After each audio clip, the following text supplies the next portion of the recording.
नमस्कार दोस्तों, निफ्टी 50 की बात करेंगे इस वीडियो में। बहुत सारे निवेशकों के मन में ये है कि निफ्टी 50 किस तरफ जाएगा, तो उसकी बात हम चार्ट पैटर्न के अनुसार बात करेंगे। डेली कैंडल्स के अनुसार क्या स्थिति बनी हुई है इस वक्त। अक्टूबर के महीने में भी एक वीडियो बनाया था और उसमें भी डेटा के द्वारा एफआईज और डीआईज क्या कर रहे हैं तो उसका इंफॉर्मेशन था। अब फिर से एफआईज और डीआईज नवंबर के महीने में क्या किया है उसकी बात करेंगे और कुछ चार्ट पैटर्न के अनुसार भी बात करेंगे दोस्तों। और जो खबरें बनी हुई हैं, जो सिचुएशन है इस वक्त मार्केट में, ग्लोबल मार्केट्स में, अक्टूबर के महीने से जो खबर बनी हुई थी, इन्फ्लेशन, अमेरिका में जो ब्याज दरों का बढ़ना, तो ये खबरें दोस्तों अब पीछे हो गई हैं। अब नई जो खबर चल रही है वो चल रही है कोरोना का नया रूप। आसान भाषा में कहेंगे, कोरोना का नया रूप देखा जा रहा है। तो ये आगे की स्थिति है दोस्तों, बट मार्केट उसको पहले ही भांप जाता है। और अभी देखिए 17,000 के आसपास मार्केट आ गया है। और जैसे कि अक्टूबर के महीने में एक सिग्नल था, 8 दिन की गिरावट हुई थी, तब हिंट था वो हम लोगों के लिए और वीडियोस के द्वारा बताने की कोशिश थी कि ऊपर की तरफ अगर मार्केट निकलता है तो मुनाफा वसूली होती हुई दिख सकती है। टीसीएस जैसा स्टॉक ऊपरी लेवल से फिसला है 10 से 15%। रिलायंस और भी शेयर फिसले हैं। मार्केट जब गिरता है तो फिर कंसर्न सामने आते हैं, बट जब ऊपरी लेवल पर होता है तो निवेशकों को काफ़ी अच्छा प्रॉफिट बना है पिछले 2 साल के अंदर। जैसे कि परसेंटेज के हिसाब से वीडियो में आप लोगों को बताते रहते हैं, जैसे कि 3 साल 5 साल का कोई अगर इन्वेस्टमेंट करता है तो उनको अच्छा प्रॉफिट बना है। तो इस वक्त मुनाफा वसूली हो रही है और कुछ कंसर्न भी बने हुए हैं, तो इसी के बारे में बातचीत करते हैं। सबसे पहले एफआईज और डीआईज का डेटा देखते हैं, नवंबर के महीने में इन्होंने क्या किया है। और एफआईज और डीआईज की वजह से जो उतार चढ़ाव होता है तो उससे हम लोगों को आइडिया लगता है डेटा के हिसाब से, जो मार्केट से जुड़े हैं। और आम निवेशक एक तरह से शेयर को अपने पोर्टफोलियो में रखते हैं, तो उनको कागज में प्रॉफिट भी दिखता है, नुकसान भी दिखता है। इस वक्त बहुत सारे लोगों का प्रॉफिट कम हो गया होगा और बहुत सारे लोग जिन्होंने ऊपरी लेवल पे खरीदा है तो नुकसान दिख रहा होगा। तो आगे की स्थिति भांपते हैं एफआईज और डीआईज के डेटा के अनुसार और कुछ चार्ट पैटर्न के अनुसार ही बात करते हैं दोस्तों। सबसे पहले एफआईज का डेटा और डीआईज का डेटा देखते हैं। तो बात करेंगे एफआईज और डीआईज की, जिससे मार्केट में उतार चढ़ाव होता है। और उसके बाद फिर रिटेल इन्वेस्टर्स का आता है। रिटेल इन्वेस्टर्स का पार्टिसिपेंट भी काफ़ी है इस वक्त, जैसे कि आईपीओज मार्केट में हम लोगों को दिख रहा है। पूरे नवंबर के महीने में एफआईज ने अभी तक 1,55,621 करोड़ का परचेज किया है। ग्रॉस सेल है 1,86,746 करोड़ का, तो सेल ज़्यादा किया है और बाइंग कम है। 31,124 करोड़ का सेल है, ये माइनस है, प्रॉफिट बुकिंग की है एक तरह से। और नीचे की तरफ जो डेट है दोस्तों, 26 नवंबर 2021 की बात करेंगे तो देखिए 5,785 करोड़ की सेलिंग की है, बाइंग भी की है, सेल भी किया है। सेल ज़्यादा हुआ है, कहने का मीन्स ये है कि सेल ज़्यादा किया है एफआईज ने और बाइंग कम हुई है। तो रिटेल इन्वेस्टर्स को ये भी ध्यान देना चाहिए कि अगर मार्केट बहुत तेज़ी से भाग रही है तो प्रॉफिट बुकिंग कुछ न कुछ करना चाहिए। अब सभी आम लोग तो इस तरह का काम नहीं कर सकते क्योंकि ये लंबे समय के लिए स्टॉक रखे रहते हैं, बट ये है कि जो मार्केट से जुड़े हैं, स्पेशली पिछले कोरोना से जो जुड़े हैं, तो उन्होंने एक तरह से तेज़ी देखी है दोस्तों। पिछले 2 साल में जो मार्केट से जुड़े हैं नए इन्वेस्टर्स, उन्होंने पैसा भी कमाया है और तेजी देखी है। कहने का मतलब है कि गिरावट आई और मार्केट ऊपर की तरफ गया है। तो ये एफआईज का डेटा है दोस्तों नवंबर के महीने का। और डीआईज क्या कर रहे हैं, घरेलू निवेशक क्या कर रहे हैं, तो उस देखिए इनका जो बाइंग है 1,15,322 करोड़ का है अभी तक नवंबर के महीने में, और सेल जो इन्होंने किया है 94,723 करोड़ का किया है दोस्तों। 20,598 करोड़ का इन्होंने बाइंग की है।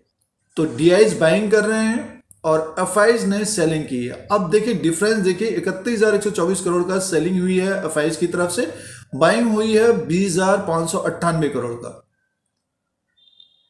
तो 10,000 करोड़ की सेलिंग है, इसीलिए मार्केट देखिए ऊपरी लेवल से एक तरह से गिर रहा है और ब्लू चिप्स गिर रहे हैं दोस्तों, ब्लू चिप्स गिर रहे हैं। तो ये डेटा है, और नीचे की तरफ का जो ये डेटा है डेली का है, 26 नवंबर, 25 नवंबर, 24 नवंबर, और इसमें लगातार एफआईज ने सेलिंग की है और डीआईज ने बाइंग की है। जिस दिन दोनों सेल में लगेंगे तो मार्केट उस दिन पैनिक होगा। तो दोस्तों ये नवंबर के महीने का डेटा है और इन दोनों से मार्केट का उतार चढ़ाव होता है।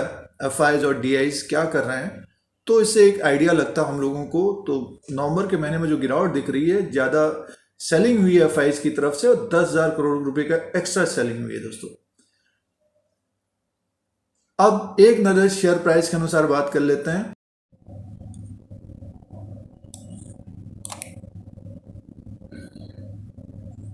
दोस्तों ये निफ्टी 50 का चार्ट लगा हुआ है। अब चार्ट पैटर्न के अनुसार बात करते हैं किस तरह का ट्रेंड बना हुआ है पिछले 2 महीने के अंदर।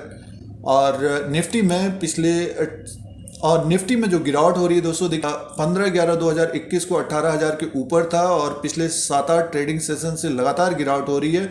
और लास्ट जो ट्रेड हुआ था उसमें भी एक तरह से बेयरिश कैंडल है ये। इसमें देखिए ओपन हुआ था 17,338 और हाई बनाया था 17,355, लो था 16,985 और क्लोजिंग आई है अपने लो के आसपास 17,026। और दूसरा पॉइंट ये है कि 100 DMA को ब्रेक करके नीचे की तरफ क्लोज आया है, तो एक तरह से बेयरिश है, ये से बेयरिश है। बट ये है कि पिछले 60 ट्रेडिंग सेशन से इसमें गिरावट हो रही है, 1 2 3 4 5 6 7, और इसमें 2 बार ऊपर की तरफ गया, ग्रीन है। बट ये है कि पिछले 60 ट्रेडिंग सेशन से इसमें गिरावट हो रही है। अगर मंडे को ये नीचे की तरफ ओपन होता है, मान के चले कि इसका जो लो है 16,985 से नीचे की तरफ ओपन होता है, तो निफ्टी में एक बाउंस बैक आने की संभावना रहेगी और ऊपरी तरफ से एक तरह से सप्लाई आएगी दोस्तों। क्योंकि देखिए यहाँ भी लोग ट्रैप हुए हैं, इसमें भी ट्रैप हुए हैं, प्लस जो ब्लू चिप स्टॉक्स हैं उनमें तेजी नहीं आ रही है। तो ऊपर का जो रेजिस्टेंस रहेगा हमारा वो रहेगा 17,200 और 17,216 रुपया 10 पैसा, 17,216 में। और उसके बाद अगर इसके ऊपर अगर मीन्स क्लोज होता है तब इसमें फिर तेजी की संभावना रहेगी, लगभग 17,354 तक जाएगा। और आगे आने वाले दिनों में, कहने का मुझे एक दिन में नहीं, अगर आगे आने वाले दिनों में 17,354 के ऊपर क्लोज होता है तो ऊपर की तरफ लगभग 17,400 17,470 तक जाएगा। बट सप्लाई आएगी दोस्तों, कहने का मुझे ये नीचे ऊपर की लेवल से एक तरह से सप्लाई आएगी। अब निफ्टी एक तरह से बेरिश मोड में है और पिछले 1 महीने के अनुसार जो गिरावट हो रही है तो एक पैनिक सेलिंग की संभावना रहेगी। और इस वक्त जो और अभी की बात करते हैं तो एक बाउंस मिलना चाहिए इसको, क्योंकि 16,900 16,800 के आसपास से एक बाउंस मिलना चाहिए। जो सपोर्ट रहेगा इसका 16,750 के आसपास रहेगा, 16,765 और 16,730 के आसपास सपोर्ट रहेगा। एक बाउंस ऊपर की तरफ करना चाहिए। अब ऊपर की तरफ जो तेजी बनेगी दोस्तों 17,750 और 17,800 के ऊपर अगर क्लोज होगा तब फिर एक तेजी की संभावना रहेगी। जितने भी शॉर्ट करने वाले हैं वो एक तरह से शॉर्ट कवरिंग करेंगे, तो बाउंस मिलना चाहिए एक तरह से। ये ओवरसोल्ड की स्थिति आ रही है, पिछले 60 ट्रेडिंग सेशन से इसमें गिरावट है। और लास्ट जो इसमें एक तरह से जो गिरावट थी, बड़ी गिरावट थी, तो नीचे की तरफ अगर निफ्टी आता है तो बाउंस मिलेगा, बट ऊपर की तरफ से सप्लाई रहेगी। तो कहने का मीन्स है कि दिसंबर का महीना इंपॉर्टेंट है। इसमें अगर मंडे को कोई ट्रेड कर रहा है तो इसको देखना चाहिए कि ओपन कहाँ हो रहा है। अगर लोअर लेवल पे ओपन हो रहा है, लो नीचे की तरफ बनाया और उसी के नीचे मान के चलिए 16,900 के नीचे ओपन हुआ है, लो बनाया, उसी के नीचे ट्रेड कर रहा है तो और गिरेगी निफ्टी। 1 घंटे का समय देना चाहिए और उसके अनुसार अपना ट्रेड लेना चाहिए जो इंट्राडे कर रहे हैं। और जो ये गिरावट हो रही है तो ब्लू चिप में थोड़ा बहुत एक तरह से बाय करना चाहिए, बट ये कि एक साथ पैसा इस वक्त नहीं लगाना चाहिए दोस्तों। काफ़ी समय के बाद एक तरह से निफ्टी में देखिए गिरावट आई है। ये मान के चलिए ये जो 15,400 15,000 के आसपास निफ्टी था, यहाँ पे कुछ समय बिताया था, आपको याद होगा जून और जुलाई में। तो उसके बाद एक बड़ी तेजी आई। तो ये एक तरह से देखिए चार्ट पैटर्न के अनुसार देखते हैं तो अब इसने 17,000 के आसपास क्लोजिंग दी है। थोड़ा सा कंसर्न है ये आगे के लिए, कभी भी पैनिक सेलिंग आ सकती है दोस्तों, और बाउंस बैक भी होगा तो ऊपरी लेवल से सप्लाई आएगा।